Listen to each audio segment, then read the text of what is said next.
નમસ્તે મિત્રો, આજે પ્રોનાઉનના લેક્ચર નંબર 1ની અંદર આપ સર્વ મિત્રોનું સ્વાગત છે. આપણે નાઉનના લેક્ચરો આપણે બધા પૂર્ણ કર્યા છે. હવે આપણે પ્રોનાઉન ઉપર આજે આવવાના છીએ. તો પ્રોનાઉન વિશે થોડી આપણે માહિતી મેળવી લઈએ કે પ્રોનાઉન કોને કહેવાય. ઓકે, પ્રોનાઉનને આપણે ગુજરાતીમાં સર્વનામ કહીએ છીએ. હવે મારે જો ડેફિનેશન એની જો વ્યાખ્યા આપણે ગુજરાતીમાં તમને સમજૂતી આપી હોય તો એક એક્ઝામ્પલ દ્વારા તમને હું સમજાવી શકું છું. ફોર એક્ઝામ્પલ કે રાજુ એક છોકરો છે, રાજુ ધોરણ 10માં ભણે છે, રાજુ ધોરણ 10 ભણે છે. હવે એનો મતલબ એ થયો કે હું રાજુ 3 થી 4 વાર હું બોલ્યો છું. તો હવે જો રાજુનું મારે રિપીટેશન ના કરવું હોય, એનો મતલબ કે રાજુનું એક જ વાર મારે વાક્યમાં એક જ સેન્ટેન્સની અંદર યુઝ કરવો હોય, ઓકે, એના પાછળના જે બીજા વિધાનો હોય એમાં રિપીટેશન એટલે કે રાજુનું રિપીટેશન ન કરવું હોય તો મારે પ્રોનાઉનનો ઉપયોગ કરવો પડે. ફોર એક્ઝામ્પલ કે રાજુ એક છોકરો છે, તે ધોરણ 10માં ભણે છે, તે ધોરણ 10 ભણે છે. તો હું જે જગ્યાએ તે બોલ્યો છું તો એનો મતલબ શું થયો? તે શું છે? તો પ્રોનાઉન છે. ઓકે, એનો મતલબ કે તેનો મતલબ કે એ રાજુ પોતે જ છે. બરાબર, એનો મતલબ કે એવો થયો કે નામ, હવે અહીંયા વ્યાખ્યા જોઈશું. અહીંયા a word used in place of a noun, નાઉનની જગ્યાએ વપરાતો શબ્દ. એનો મતલબ કે રાજુની જગ્યાએ મેં તે શબ્દનો ઉપયોગ કર્યો તો એ તે છે એ શું કહેવાય? તો પ્રોનાઉન કહેવાય છે. બરાબર, for example Raju is a boy. તો રાજુ જે છે એના માટે મારે પાછળ પ્રોનાઉનનો યુઝ કરવો પડશે હી. ઓકે, તો જે હીનો યુઝ મેં કર્યો છે તો હી એ પ્રોનાઉન કહેવાય છે. તો એનો કોન્સેપ્ટ તમે પહેલાં સમજી લેશો. બરાબર, હવે આગળ વધીશું.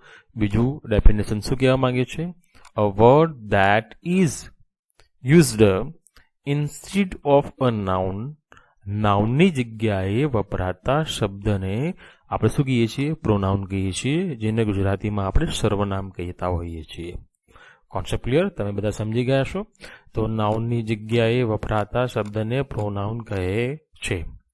તો હવે આગળ જ વધીશું આપણે. તો આપણે શા માટે પ્રોનાઉનનો ઉપયોગ કરતા હોઈએ છીએ?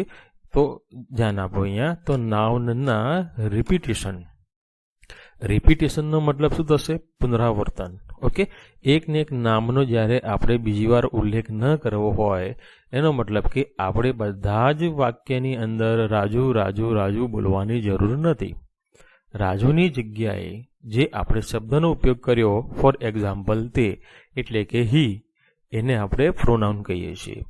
તો શું કહે છે? નાઉનના રિપીટેશનથી, પુનરાવર્તનથી બચવા માટે પ્રોનાઉનનો ઉપયોગ થાય છે. ઓકે, તો એનો પ્રોનાઉનનો ઉપયોગ થાય છે. કોઈ પણ વાક્યમાં એક ને એક નામનો ઉલ્લેખ કરવાથી વાક્યની સુંદરતામાં ઘટાડો થાય છે. આ બાબત યાદ રાખવાની છે. વાક્યની સુંદરતામાં શું થાય છે? ઘટાડો થતો હોય છે.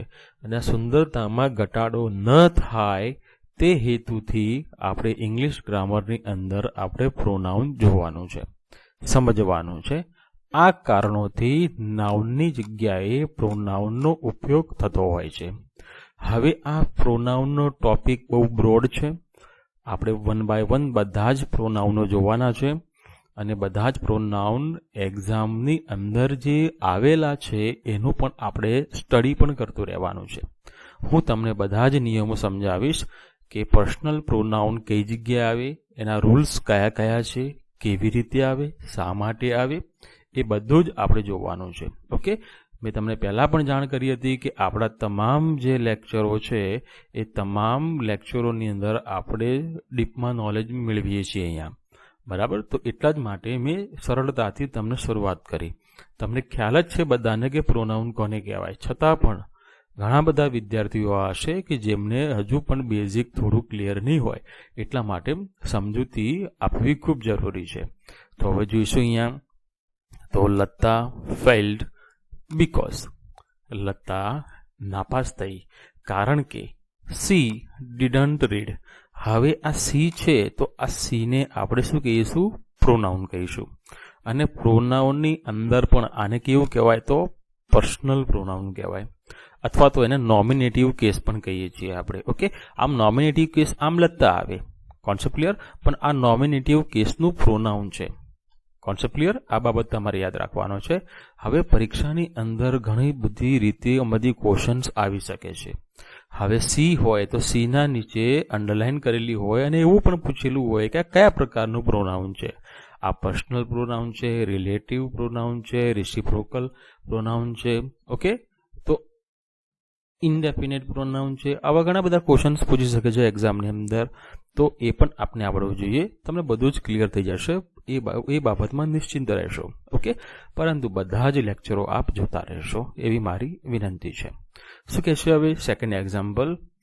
હવે અહીંયા સી, તો સી એ પોતે લતાની ચર્ચા છે. ઓકે, સી ડીડન્ટ રીડ, તેણીની વાંચતી ન હતી એટલા માટે એ નપાસ થઈ. તો તે છે સી, તેણીની માટેનો યુઝ થાય છે અહીંયા પ્રોનાઉન. ઓકે, તો અહીંયા એનો મતલબ એ થયો કે સી છે તો સી એ આપણું પ્રોનાઉન થયું. એવી રીતે મિસ્ટ્રેસ being a good teacher, she is liked by all the students. એનો મતલબ સી નો ચર્ચા અહીંયા થાય છે તો એ કોણ છે? એ મિસ્ટ્રેસ શાહની ચર્ચા છે અહીંયા. Concept clear? એ પણ આપણું પર્સનલ પ્રોનાઉન છે. આગળ વધીશું. અહીંયા રિલેટિવ પ્રોનાઉનની ચર્ચા છે તો વેર આવશે. This is the place where I found my missing bag. આ તે જગ્યા છે કે જે જગ્યાએ મેં મારી જે ખોવાઈ ગયેલી બેગ હતી એ મેં શોધી હતી. બરાબર, તો આ શું છે? આ રિલેશન દર્શાવે છે. ધ્યાન આપો, એ આપણે બધું ડીપમાં હું તમને સમજાવીશ પાછળથી. અત્યારે ફક્ત ઉપરથી સમજી લઈએ કે પ્રોનાઉન કયા કયા છે, કેવી રીતે એક્ઝામમાં પૂછાઈ શકે છે.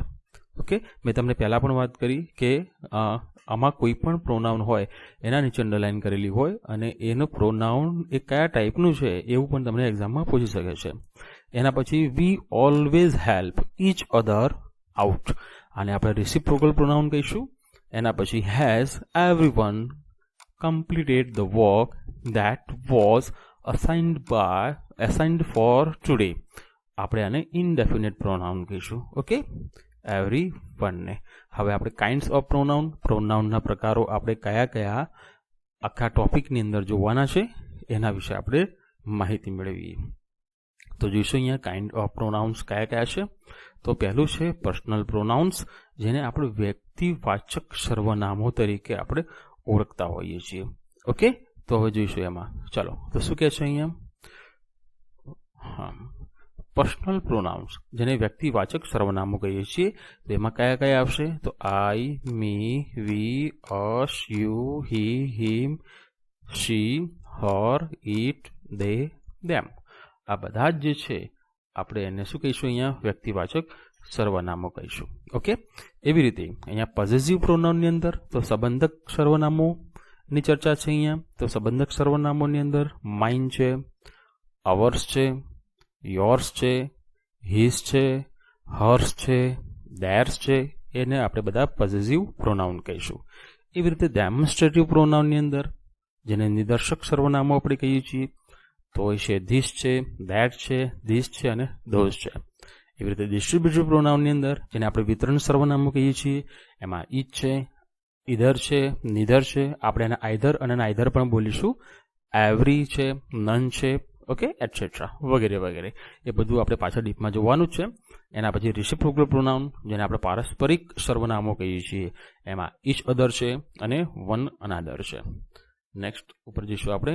તો અહીંયા રિફ્લેક્સિવ પ્રોનાઉન જેને આપણે સ્વાભાવિક સર્વનામો કહીએ છીએ, તો આપણે એની અંદર માય સેલ્ફ છે, અવર સેલ્ફ છે, યોર સેલ્ફ છે, યોર સેલ્વ્સ છે, હિમસેલ્ફ છે, હરસેલ્ફ છે, ઇટ સેલ્ફ છે, ધેમ સેલ્વ્સ છે, વન સેલ્ફ છે. આ બધાને આપણે રિફ્લેક્સિવ પ્રોનાઉન કહીશું. ઓકે, મેં તમને પહેલાં પણ ચર્ચા કરી કે વાક્ય સેન્ટેન્સ તમને આપેલું હોય અને એના નીચે કોઈ શબ્દમાં અંડરલાઈન કરેલી હોય અને એવું પણ પૂછાય કે આ કયા ટાઈપનું પ્રોનાઉન છે.